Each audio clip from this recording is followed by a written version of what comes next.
Morning, guys. How's it going for Hump Day? This was an interesting thing.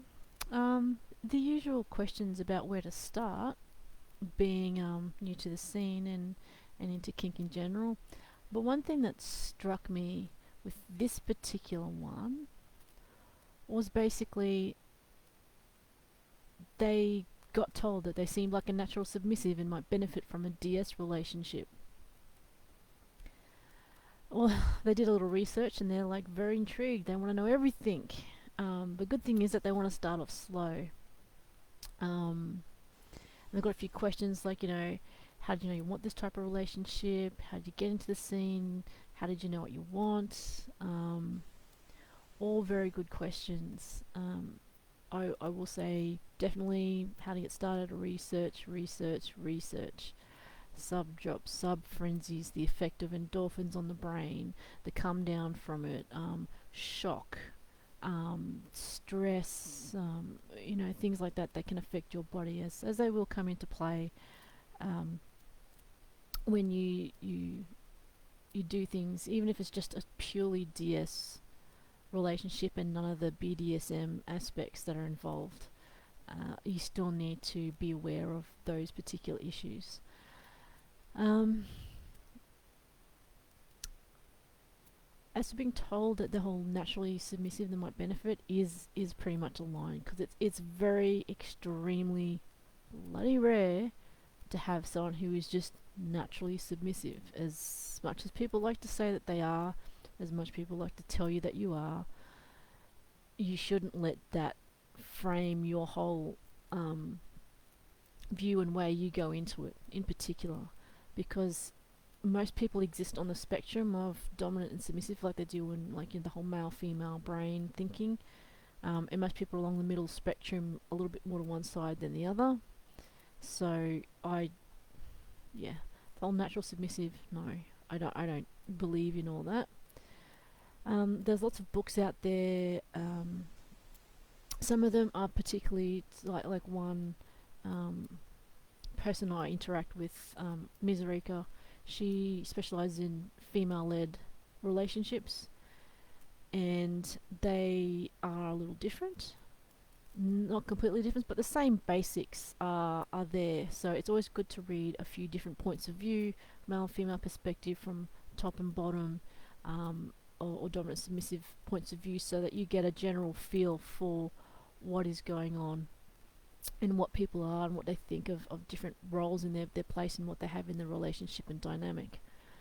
So, how do you know you want this type of relationship? You don't. You might be intrigued, but then you find out, no, it's not really for you. It's not part of really who you are. Even if it is a break from your everyday life, it's a bit of a struggle. How did you get into the scene? A couple of friends I know, they're a bit kinky, introduced me to fetlife. Went to a few munches, went to a few parties and met people. How did you know what you want? You wanted, you don't. You don't know what you want, you don't know what you need sometimes. Sometimes it's something, you know what you want to explore, but you don't know if it's something that you want specifically or need. So definitely go for exploring. And jump on. There's not just FetLife, there's a few other different spaces. If you just Google or DuckDuckGo it, there's plenty of places where you can go. Even Facebook has places for kinksters. Some of them are private groups, but there's plenty of places you can go to find out more information. And yeah, just those questions are really good about how you know you want this type of relationship, and keeping in mind that every dynamic and relationship is different, and it all depends on what you're going to negotiate with others and what you want to explore. So, but definitely research all the different types of kinks that you might be interested in.